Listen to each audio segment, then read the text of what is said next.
and we'll actually be talking a lot about a really great way to heat your tiny house, which is, radiant floor heat. It's much better, much more efficient and everything than standard HVAC or even just like a in-wall heater sort of thing. So. Absolutely. Yeah, we'll just give a quick intro on our experience with radiant heat flooring, and then Brian's going to take it away. And at the end, we'll also he'll be able to field some questions. We might pop back on to help field them, but he'll be able to answer all these questions at the end. You guys are already shooting off a bunch of them. Yeah, look at that. And we'll be kind of on just conversing with Brian and whatnot kind of throughout the presentation. Cool. So yeah. Yeah, Zach and I, like you guys know, we've built over just about 100 tiny homes, and we've tried our hand at pretty much every heating type of source we can try. We've tried a bunch of different radiant heat flooring systems before, and we've always had trouble with them. And that's why we're so excited to find Gold Heat, because it really is kind of the key to that solution in the tiny house industry of heating a house. Heating a tiny house the right way with a custom floor plan, and just being super efficient.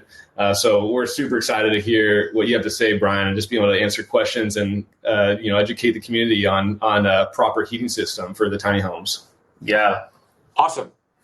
Well, there's always a zillion ways to heat a place, right? Since the caveman invented fire, right? It's been like, how am I going to heat where I live?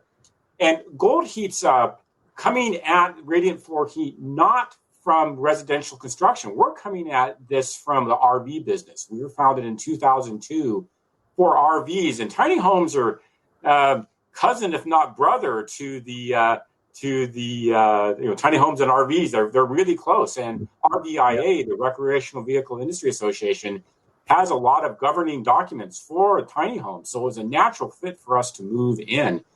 And what's awesome about radiant heat is you're not using air as the working fluid. You're not heating the air in hopes that it'll heat you. You're getting that you have your own private heat lamp in the floor. If you ever go to a restaurant and they have food under the heat lamp, you don't feel the hot air between the food and the heat lamp. That energy goes straight from the lamp onto that food, and that's exactly what happens here in the radiant floor heat world. And why that's important is that it starts at the floor, and that we all know hot air rises, and hot air is still going to rise. We're starting at the floor, so you will get that radiant warmth, comfort, starting at the floor, starting at your ankles. I don't know about you. The thing that gets cold with me first is my ankles. I cannot wear it. I love it. I can't. So it's just a perception. So you can run your home a couple, 3-5 degrees cooler and have the same comfort. There's energy savings right off the bat because you don't have to crank the heat as far. The other thing that's important about Gold Heat is that we got our start in the RV business. So we're used to designing the mats for each floor plan and drawing out the pattern of the wire. Everyone knows you have to have patterns in the wire.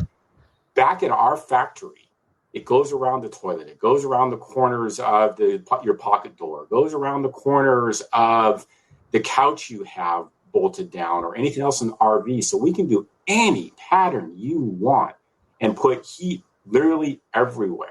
I mean, we put heat down the sides of the toilet, if you believe that. There you go. We can. Yeah.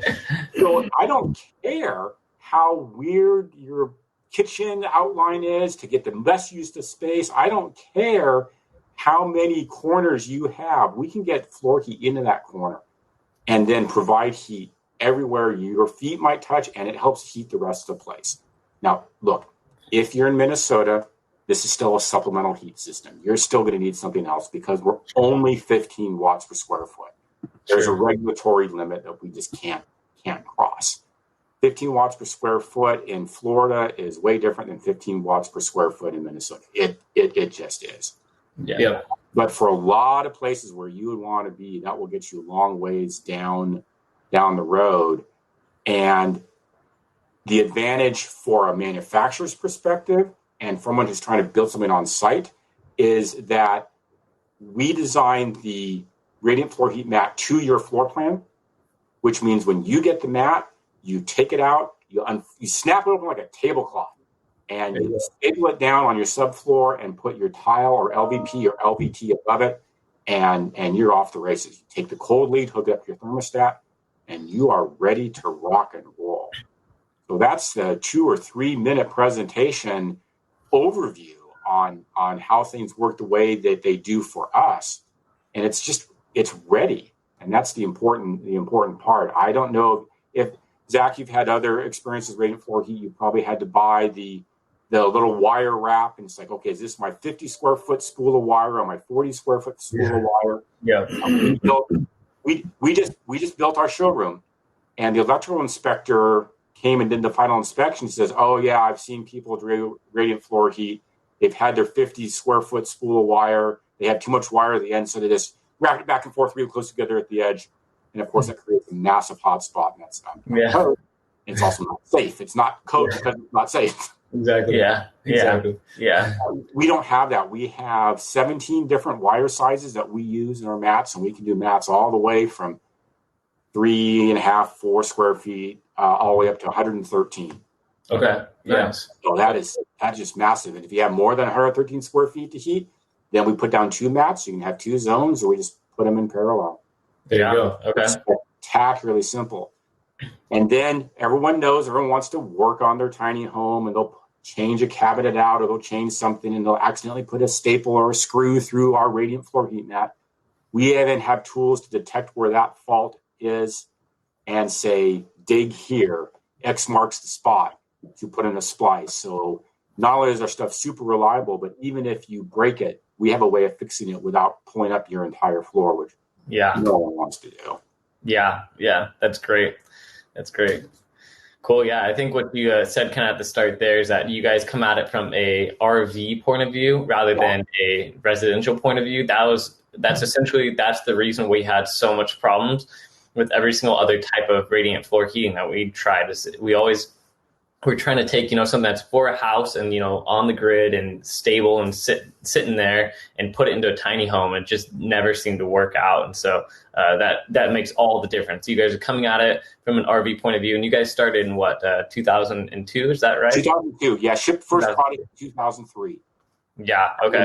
RV business. Selling to some customers are still around and some that sadly aren't. Yeah, that's for sure. So that's cool to hear, and it shows that you guys are reliable in the industry, and it will show through and through. So, well, it's so exciting too, because I'm speaking to you from my home office. I would rather speak to you from our showroom, but I've been traveling because work. Yeah. And now that once I've been traveling, I'm asked by everybody to stay home and self-quarantine. So I'm doing precisely that. We find a way to make it work. Yeah. Even in the crazy year that is 2020, we haven't missed a shipment. When our customers place an order, they get it. That's and cool. It's because of the awesome team for service and support back in the Hillsboro, Oregon plant. Just makes all the difference in the world. Like so many companies, the company is really all about the people making it happen. And we've got a solid engineering team that can design to whatever you need. Not whatever. I suppose if you give them enough time and money, they'll give you a warp drive, but it'd be a lot of time and a lot of money.